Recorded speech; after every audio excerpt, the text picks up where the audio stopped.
13 পার্বণ Indian Chinese. তাই সন্ধ্যেবেলা আজকে আমরা চলে আসি তাহের। তাই সময় না নষ্ট করে আমরা ভিতরে ঢুকে তোমাদেরকে একটি জিনিস দেখাতে থাকি। তোমরা চাইলে এখানে আসতে পারো। তাহেরপুরের রোডের পাশেই রয়েছে এই ক্যাফেটি। ভিতরের পরিবেশটা এত সুন্দর, না দেখলে তোমরা বিশ্বাসই করতে পারবে না। তোমরা দেখতে পাই লাইটিং দিয়ে কত সুন্দর সাজানো রয়েছে।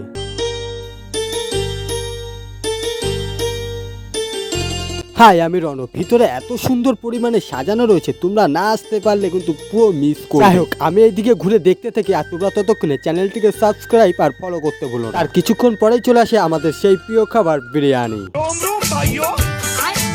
এইদিকে ভিডিও শুট করতে গিয়ে আমার ফোনটায় যাই পড়ে। চলো সেকেন্ড পার্ট আবার শুরু হয়ে যায়, আমার খাওয়াটা শুরু হয়ে যায়।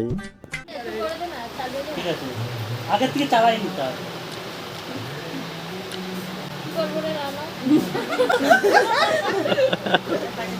সত্যি আজকের দিনটা কত যে ভালো লাগছিল। শেষ পর্যন্ত আমরা বিরিয়ানি খেয়ে শেষ পর্যন্ত বিরিয়ানি খাওয়া শেষ না করতেই ভাই থেকে গেল।